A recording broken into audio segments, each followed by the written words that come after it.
रहे हैं SDM news. मैं हूं रियाज अंसारी। इस वक्त मैं महाराष्ट्र के तारीखी शहर औरंगाबाद छत्रपति संभाजी नगर से बात कर रहा हूं और आज देखिए, सबको पता है पूरे महाराष्ट्र में महानगर पालिका चुनाव की हलचल शुरू हो चुकी है। हमारे औरंगाबाद इत्यादि शहर में भी तमाम पार्टियां और तमाम इच्छुक उम्मीदवार अपने अपने काम पे लग गए हैं।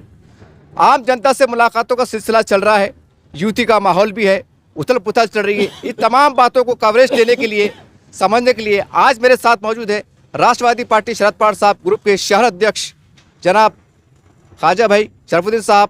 इनसे मैं मुलाकात ले जा रहा हूँ। सर, सबसे पहले आपको मेरे चैनल में स्वागत है। मैं सर, आपका अखबार में देखा हूँ कि आपने शरद पवार साहब तो 2-4 बार मुलाकात हुई। सबसे पहले ये बोलिए, युति के ऊपर क्या क्या बातचीत?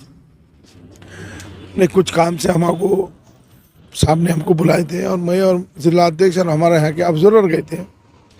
उसके ऊपर हमारी चर्चा हुई। चर्चा के ऊपर उन्होंने बोले कि महाविकास आघाड़ी के अंदर आप लोगों को लड़ना है और सब साथ मिलकर लड़ना है। बीजेपी छोड़ के उन्होंने बोले किससे भी युति करो, अगर से हम जो भी पार्टी आती है हमारे साथ तो हम उनसे युति करेंगे बीजेपी छोड़ के। और आज हमारे पास कल इंटरव्यू है, हमारे पास 300-400 फॉर्म आए। कल हम सवेरे 11 से कल 3-4 बजे तक इंटरव्यू है। कल हमारे राष्ट्रवादी पार्टी ऑफिस के अंदर, तो उसके अंदर हमारे शहर के जो ऑब्जर्वर हैं, माजी आमदार है, बिड़के के खासदार हैं और ये आएंगे, टोपे साहब इंटरव्यू रहेंगी। और हमारी पार्टी हम अच्छे तरीके से लड़ेंगे। जैसा हम खासदार के अंदर कम कैंड लिए, हमने 10 लेके 8 लाए, वैसे हमको महाविकास आघाड़ी के अंदर कम भी मिलते हैं तो हम कम लेंगे और ज़्यादा से ज़्यादा कैंडिडेट लाने की कोशिश करेंगे। सर, बीच में हमने ख्वाजा इंतजार साहब से एक मुलाकात किए थे और उन्होंने, मैं सवाल किया था पत्रकार ने, मैं भी उसमें मौजूद था। उन्होंने कहा था कि भाई अगर युति करना है तो पूरे महाराष्ट्र पे होगा, आप औरंगाबाद में नहीं कर सकते। उन्होंने और बड़े लेवल पे बातचीत होना चाहिए। शरद पवार साहब है, असद साहब है, इम्तियाज साहब है और आप भी अब शहर अध्यक्ष है, तो आपकी क्या नजरिया है इसके बारे में? मैं जिम्मेदारी से बोल रहा, ये विषय पे मैंने उनसे बात भी किया और उन्होंने बोले कि अपन आप आने वाले वक्त में अपन देखेंगे इसके अंदर जो फायदा हो रहा बीजेपी को हो रहा। आज देख रहे तुम पूरे महाराष्ट्र के अंदर जो अलग अलग करके लोगों को एक कांग्रेस और जो मैं कांग्रेस राष्ट्रवादी में एक मुस्लिम और दलित समाजी था पहले से, अब उनको तितर पितर कर डाले उन्होंने। एक तरफ मुस्लिम को करे, एक तरफ वंचित को करे। तो अगर से सब मिलकर अगर एक जगह आके अगर बीजेपी को हराने के वास्ते आने वाले वक्त में महानगर पालिका के अंदर सब मिलकर लड़े तो आने वाला महापौर उप महापौर अपना हो सकता। मेरा जाती सवाल तौर से सर, ये मेरा सवाल नहीं, औरंगाबाद के तमाम शहरियों की तरफ सवाल है कि आप क्योंकि आप शहर अध्यक्ष है, आपकी एक बड़ा पद है, तो आप चाहते क्या, मतलब एमआईएम से युति हो? ताकि ये मेरा सवाल नहीं, आप जनता की राय है। नहीं, होना चाहिए ना, वो क्या पार्टी वो भी है कि है। और इसके पहले हमारे पास ही थे वो लोग, कुछ लोग जो अभी नगर सेवक है, जो एक पीरियड में कांग्रेस में और राष्ट्रवादी में थे, आज वो एमआईएम में गए। आज अगर समझो युति होती है, जैसा मुस्लिम एरिया के अंदर तो जो उनके कैंडिडेट है वहाँ है, अगर से अभी ये मेरा वार्ड है, यहाँ वार्ड में 30,000, दूसरे मुस्लिम 20,000 है। अगर वहाँ पे अगर ऐसी सीट अगर वही एमआईएम दी थी तो वो सीट भाजपा की निकलने वाली। तो ऐसी सीटें उन्होंने मेरे ख्याल से छोड़ना चाहिए, युति वहाँ पे होना चाहिए। और महाराष्ट्र के अंदर भी अगर हुई तो हमने तो बात करे, और ऊपर के लेवल पे ओवैसी साहब ने और इम्तियाज जलील साहब ने अगर बात करते तो ऊपर के लेवल पे हो सकती कि क्यों तो ये नुकसान देख रहे तुम कि आने वाले अभी ये जिला परिषद पंचायत समिति में देखे हाल में कि भाई क्या हाल हुए। अगर ये ऐसे ही अलग अलग लड़ेंगे तो बीजेपी एक साथ लड़ेंगी जैसा, और एक साथ खत्म भी कर देंगी सबको।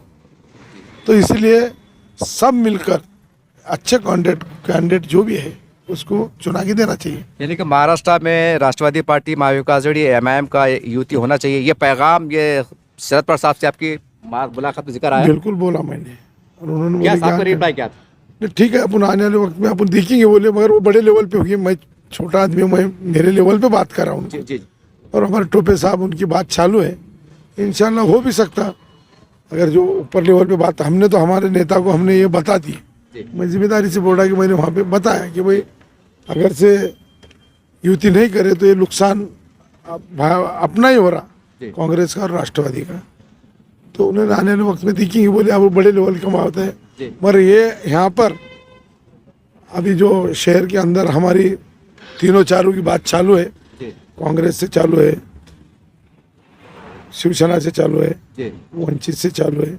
इसमें हम सब मिलके अभी आज या कल में हम फाइनल करेंगे। आपका प्रभाग के आपके प्रभाग में आप किस तरह से आपका चुनाव की तैयारी किया? नहीं, हमारे प्रभाग के हमने पूरे तय करे। ये प्रभाग तो हम पूरा तुतारी से लड़ने वाले। जी। हमारी युति हो ना हो, हम ये प्रभाग हम ही नहीं लड़ेंगे, तय। बाकी है कि यहाँ पे हमारा ये प्रभाग में हम लड़ेंगे। और आने वाली ये बाजू का भी है, जो वहाँ पे हमारे पालक मंत्री का बच्चा ठहरने वाला है, जी। वहाँ पे भी मैं मेरी खुद की बच्ची वो वार्ड में ठहरा करना। जी। और 28 हमारे 28 और 29 ये दो वार्ड तो हमारी राष्ट्रवादी कांग्रेस लड़ने वाली। सर, जैसा अभी आपने कहा कि अगर युति नहीं होती तो नुकसान हो सकता है, और अल्लाह ना करे युति नहीं हुई तो फिर आपको नहीं लगता है कि आपको तकलीफ का सामना करना पड़ेगा? इंशाल्लाह जो भी होगा अल्लाह करेगा, अल्लाह साथ है। लड़ना तो है, जी। जो भी हार जीत अल्लाह के हाथ में है। जी। इसके पहले मेरा यहाँ पर खुद का भी मतदान नहीं था, जी। मेरा एक भी रिश्तेदार नहीं था।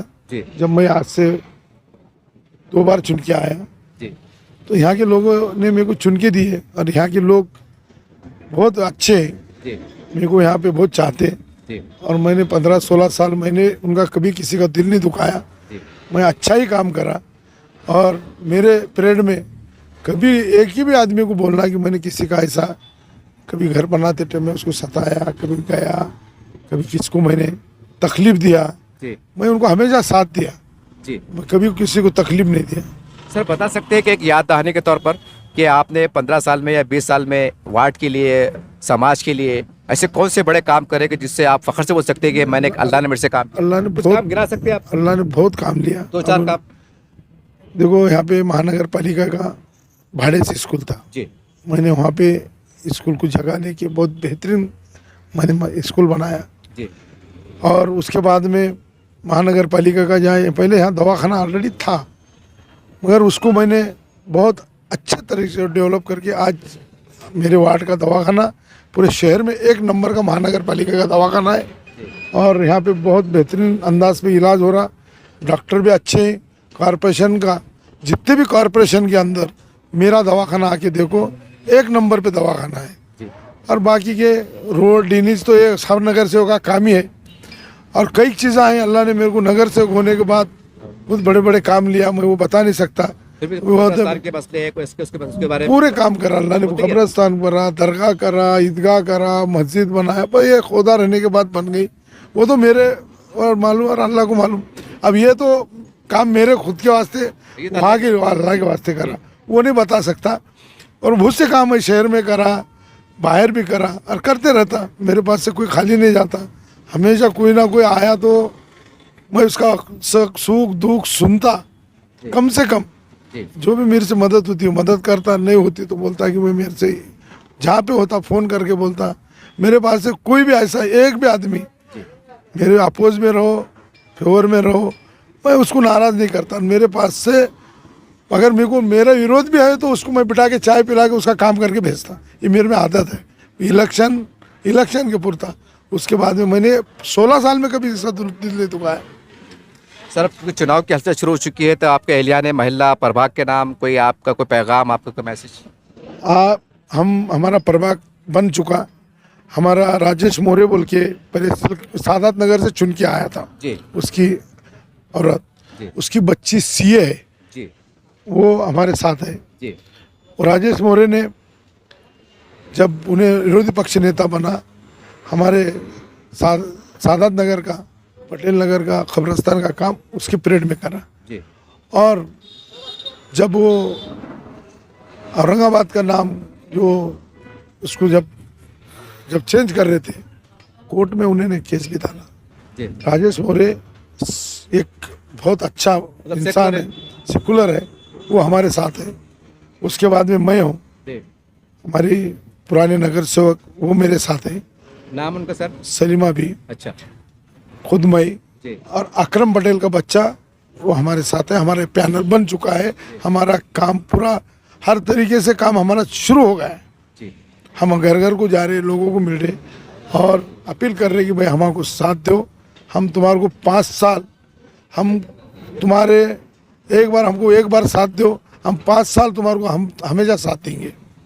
सर, आने वाले अगर मान लीजिए अल्लाह अगर आपको जीत दिला देता है आपके पैनल को, तो ऐसा 2-4 काम बड़े बड़े जो इस वार्ड में नहीं हो सके या करने का इरादा रखते हो, कुछ 2-5 का गिना सकते हैं आप? नहीं, इंशाल्लाह जितने भी होंगे उतने यहाँ पे हमारे, मैंने तो पूरे काम कराने, जो भी काम आता मेरे कॉर्पोरेशन में, मेरे हर अधिकारी से मेरा बहुत अच्छा ताल्लुक है और मेरा अगर कोई काम जाता है अच्छा काम जी तो मेरी फाइल कभी वापस नहीं आती, कभी मेरी फाइल साइन रह गई, साफ सतारा, कभी वो साहब लोगों भी नहीं सताते। जैसा मेरा वहाँ नाम ही अच्छा है, जैसा भाई ख्वाजा भाई की फाइल आई, उनको मालूम है कि भाई ये सब क्लियर मामला है, तो पहले उन्होंने मेरे साइन करके भेज देते कभी भी। तो अभी जो भी काम रहेंगे, जितने भी काम रहेंगे बच्चे कुछ तो पूरे काम इंशाल्लाह मैं पूरे करूँगा।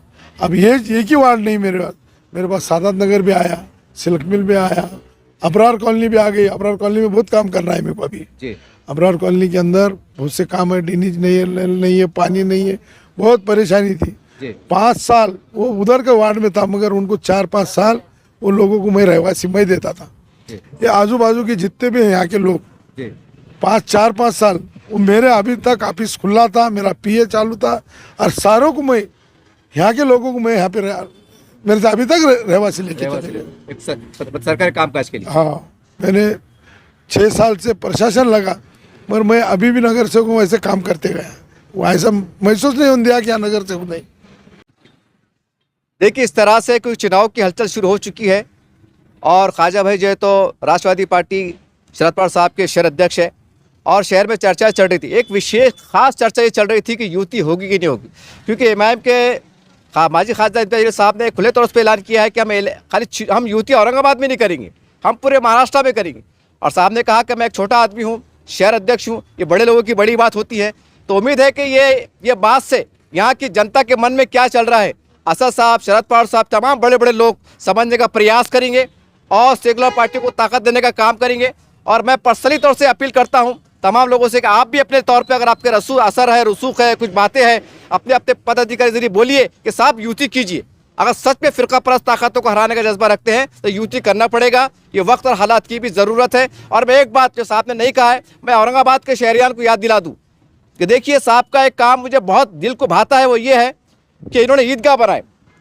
निज़ाम हैदराबाद स्टेट के खात्मे के बाद अगर पूरे मराठवाड़े में कोई नई ईदगाह की तामीर हुई थी तो शाह सोख्ता मियाँ, ये साहब की कोशिश है कि आज वहाँ हर साल चाहे रमज़ान हो या बकरीद हो, वो ईद की नमाज अदा करते हैं। ये एक बहुत बड़ा काम है, ये इतना बड़ा काम है क्योंकि उसके बाद कोई ईदगाह नहीं बनी। और मेरे चैनल पे मौजूद है, गुज़िश्ता साल के हज़ारों लोग खबरस्तान नमाज़ पढ़ रहे। तो साहब की दूरअंदेशी देखिए कि वक्त से पहले उन्होंने ईदगाह बनाया, ये बहुत बड़ी बात है। बहरहाल और बहुत सी बातें, जितनी बातें की जाए कम है, लेकिन इतनी बात ज़रूर है, तमाम आवाम का भी काम है कि कमेंट्स के ज़रिए से कोई गैर ज़रूरी कमेंट्स ना करे, एक मोहब्बत का, एकता का, भाईचारे की कमेंट्स करे और अपने अपने जिम्मेदारियों के जरिए ऐसा माहौल बनाने की कोशिश कीजिए कि युति हो जाए। ये आज वक्त हालात की ज़रूरत है। देखते रहिए आप एसडीएन न्यूज़ चैनल। जय हिंद, जय महाराष्ट्र।